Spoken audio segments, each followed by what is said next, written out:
গল্প ভাঙা কাচের প্রতিচ্ছবি। শহরে জীবনের সবচেয়ে বড় অভিশাপ হলো এখানে মানুষ যখন ছুটতে শুরু করে তখন সে আর থামতে জানে না। কার চেয়ে কে কত বেশি সফল হবে এই প্রতিযোগিতায় নাম লেখাতে গিয়ে আমরা জীবনের সবচেয়ে চেনা এবং দামি জিনিসগুলোকে হারিয়ে ফেলি। ভালোবাসা ঠিক তেমনই এক অনুভূতি।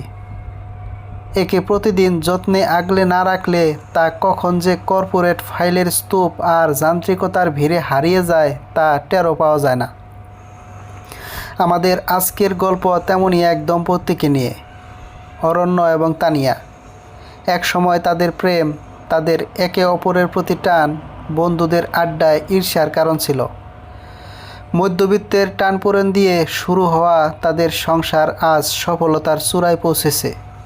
কিন্তু এই সফলতার পেছনে তারা যে কি বিশাল এক মূল্য চুকিয়েছে তা হয়তো তারা নিজেরাও জানত না। সেদিন সকালের আলোটা অন্য দিনের চেয়ে একটু বেশি মলিন ছিল।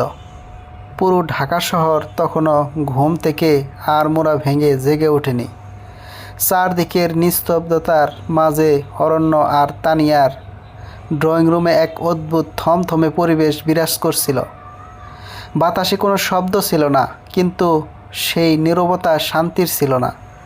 এ ছিল এক প্রলয়ঙ্করী ঝড়ের পূর্বাভাস। তানিয়া খুব ভোরে ঘুম থেকে উঠেছে। তার পরনে একটা সাদামাটা সুতির শাড়ি, চুলে আলতো করে খোপা করা। সে খুব যত্ন করে ডাইনিং টেবিলের উপর এক তোড়া তাজা রজনীগন্ধা এনে রাখল। আজ তাদের বিয়ের 7 বছর পূর্ণ হলো।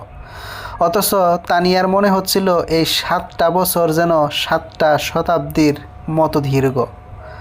অরণ্য মাত্রই বেডরুম থেকে বের হলো।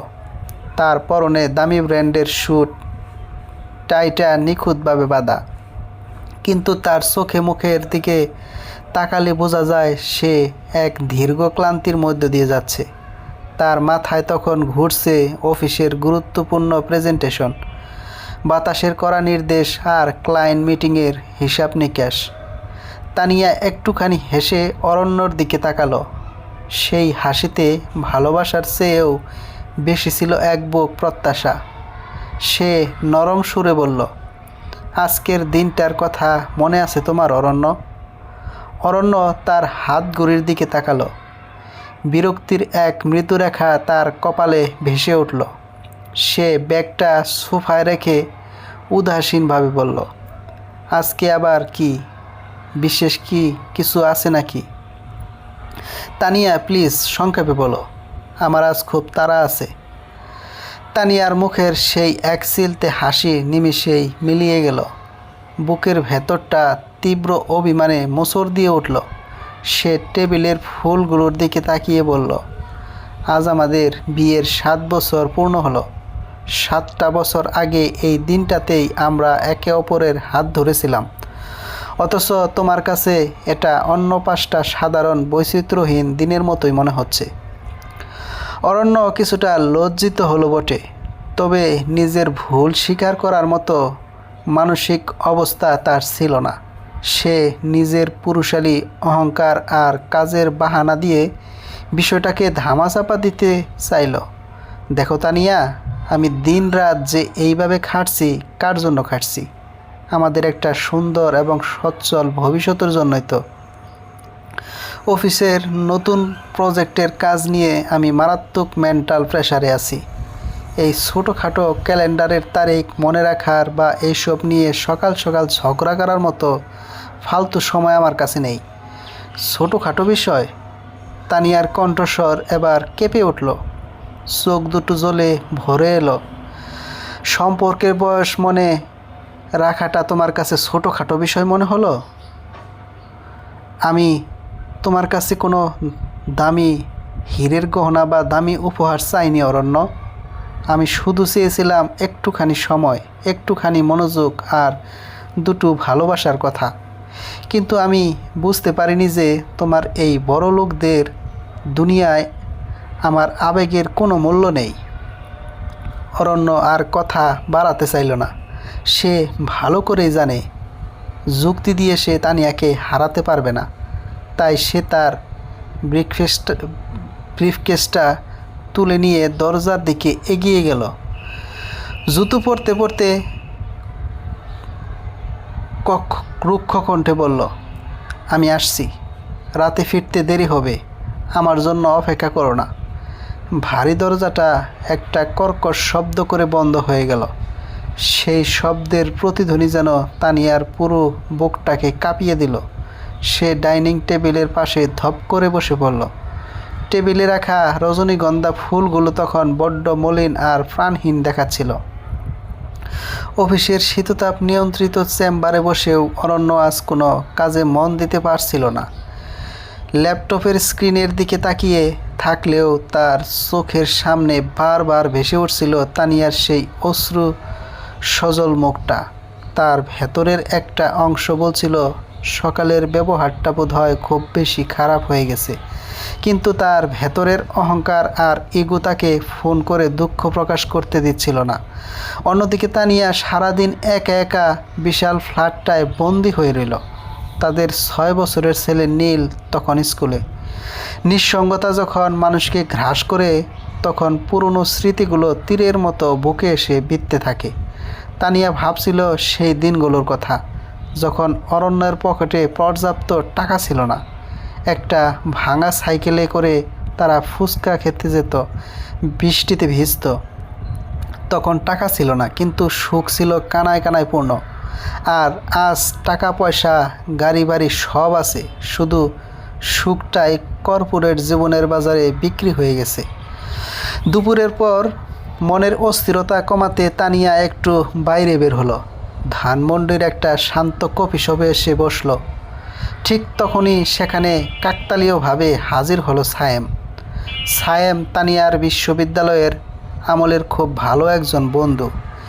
দীর্ঘ কয়েক বছর পর দেখা হওয়ায় স্বভাবতই দুজনের মাঝখানের জড়তা কেটে গেল। তানিয়া নিজের মনের জমানো কষ্ট আর একাকিত্বের কথা শেয়ার করলো সায়েমের সাথে। সায়েম একজন সত্যিকারের বন্ধুর মতোই মনোযোগ দিয়ে তার কথাগুলো শুনছিল এবং তাকে সান্ত্বনা দিচ্ছিল। তানিয়ার মুখে অনেক দিন পর একটুখানি হাসি ফুটল, কিন্তু নিয়তির লেখন বোধহয় অন্যরকম ছিল।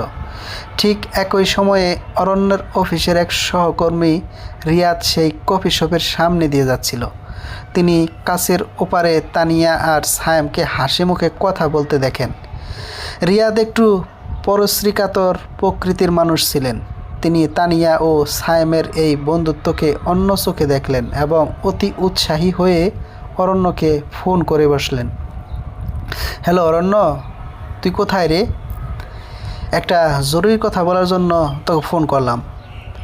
রিয়াদের গলায় এক রহস্যময় উত্তেজনা। হ্যাঁ রিয়াদ বল, আমি অফিসে আছি। কী ব্যাপার?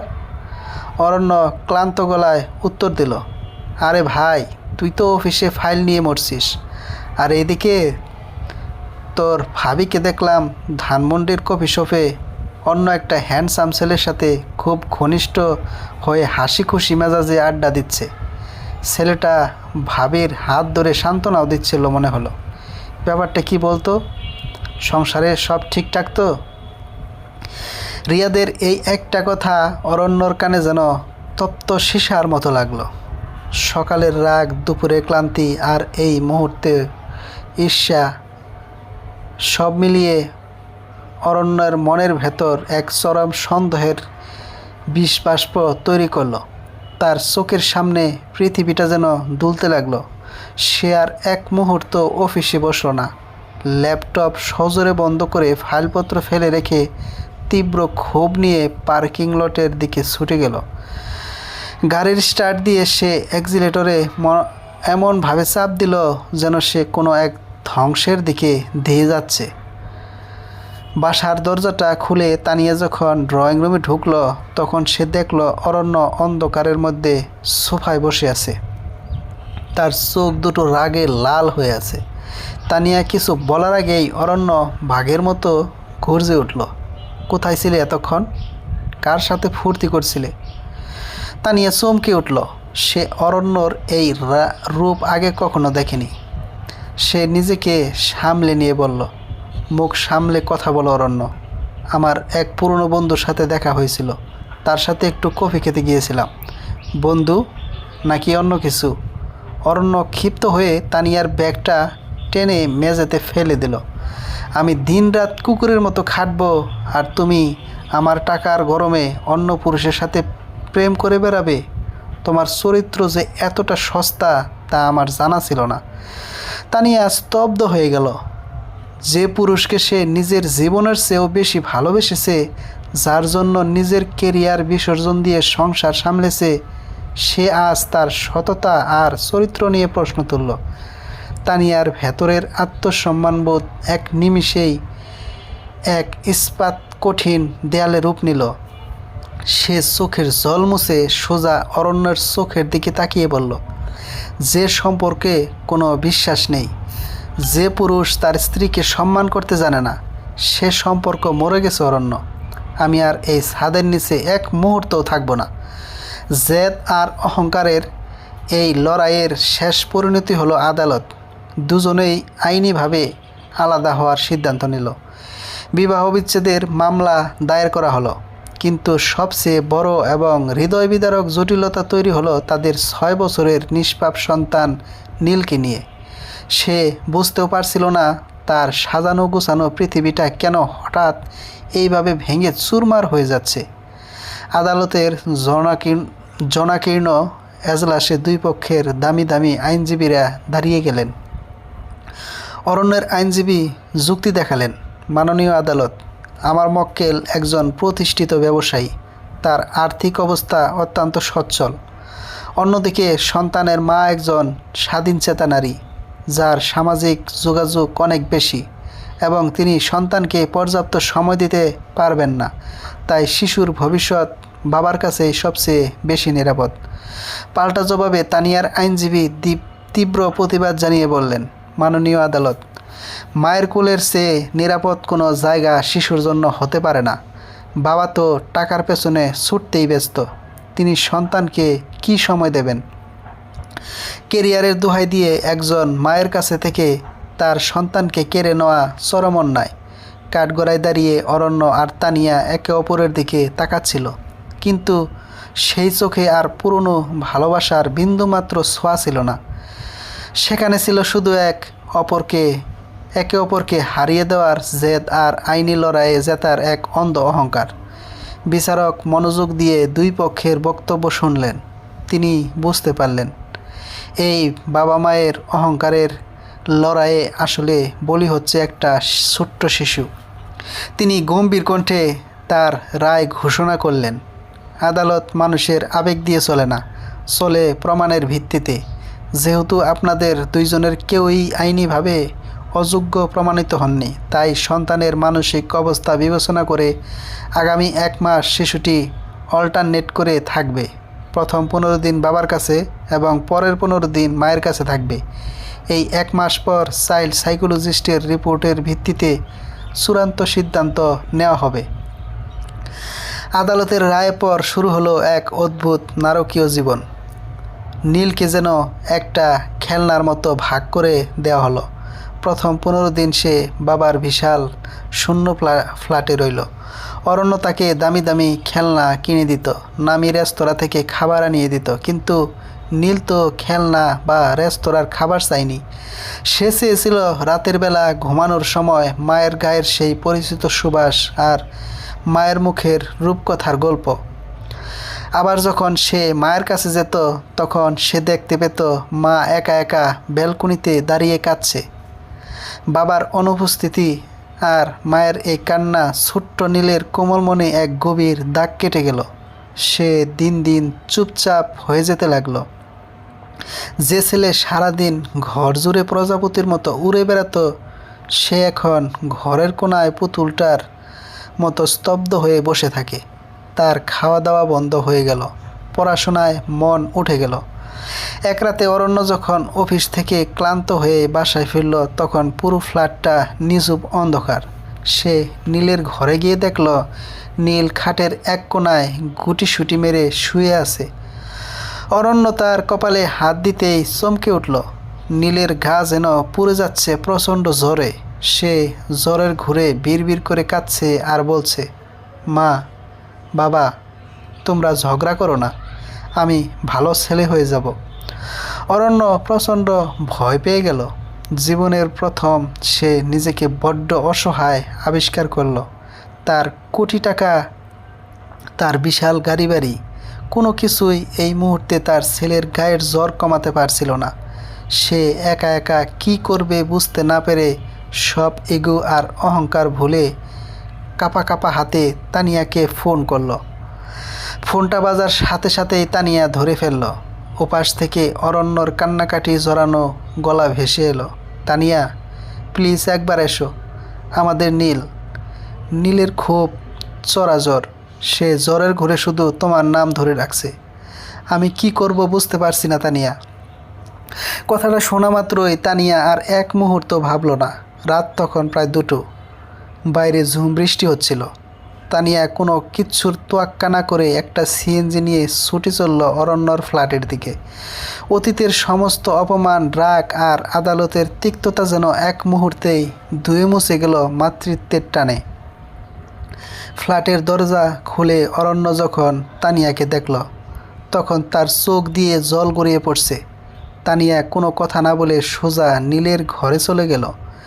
বিছানায় বসে সে নীলকে নিজের বুকের সাথে জড়িয়ে ধরল।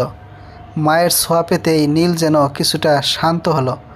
সেদিন সারা রাত অরণ্য আর তানিয়া একসাথে কাটল। তবে কোনো ঝগড়া নয়, কোনো আইনি লড়াই নয়। তারা দুজন মিলে জলপট্টি দিচ্ছিল তাদের সন্তানের কপালে।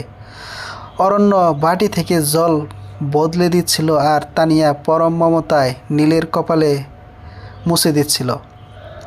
দীর্ঘ 7 বছর পর তারা আবার কোনো একটি বিষয়ে একসাথে কাজ করছিল, আর তা হলো তাদের সন্তানের জীবন বাঁচানো। ভোরের দিকে যখন জানালা দিয়ে ভোরের প্রথম আলো এসে ঘরের মেঝেতে পড়ল, তখন নীলের জ্বরটা একটু কমে এলো। সে আস্তে আস্তে চোখ মেলল, দেখল তার ডান হাতটা ধরে বাবা বসে আছে আর বাম হাতটা ধরে মা। তার ঠোঁটের কোণে এক স্বর্গীয় হাসি ফুটে উঠল। সে খুব ক্ষীণ কণ্ঠে বলল, তোমরা কি আর কখনো আমাকে ছেড়ে চলে যাবে না? তোমরা কি আর কখনো ঝগড়া করবে না? আমি তো তোমাদের দুজনকে খুব ভালোবাসি। তোমরা একসাথে না থাকলে আমার খুব কষ্ট হয়। নীলের এই নিষ্পাপ কথাগুলো অরণ্য আর তানিয়ার বুকের ভেতরে গিয়ে তীরের মতো বিঁধল। তারা একে অপরের দিকে তাকালো। দুইজনের চোখেই তখন অনুশোচনার অশ্রু। তারা বুঝতে পারল, নিজেদের তুচ্ছ অহংকার, সন্দেহ আর জেদের আগুনে তারা তাদের জীবনের সবচেয়ে মূল্যবান সম্পদ, তাদের পরিবারকে পুড়িয়ে মারছিল। অরণ্য তানিয়ার হাত দুটো নিজের হাতের মুঠোয় নিল। তার কণ্ঠস্বর তখন কাঁপছিল, আমাকে ক্ষমা করে দিও তানিয়া। আমি অন্ধের মতো শুধু কেরিয়ারের পেছনে ছুটেছি, আর সেই অন্ধত্বে তোমাকে এমন কিছু কথা বলেছি যা আমার বলা উচিত হয়নি। আমি এক চরম অপরাধী। তানিয়া অরণ্যর চোখের দিকে তাকালো। সেখানে আর কোনো রাগ ছিল না, ছিল শুধু ক্ষমা। সে বলল, ভুল শুধু তোমার একার নয় অরণ্য। আমিও তো পারতাম জট না পাকিয়ে বিষয়গুলো সহজ করতে। আমরা কেউই কাউকে একটু বোঝার চেষ্টা করিনি, কেউই কাউকে একটু সময় দেয়নি। অরণ্য নীলকে কোলে তুলে নিল এবং তানিয়াকে জড়িয়ে ধরে বলল, আমরা কি আমাদের এই ভাঙা সম্পর্কটাকে আরেকটা সুযোগ দিতে পারি না? আমাদের নিজেদের জন্য, আমাদের এই ছোট্ট নীলের জন্য। তানিয়া পরম শান্তিতে মাথা নাড়ল।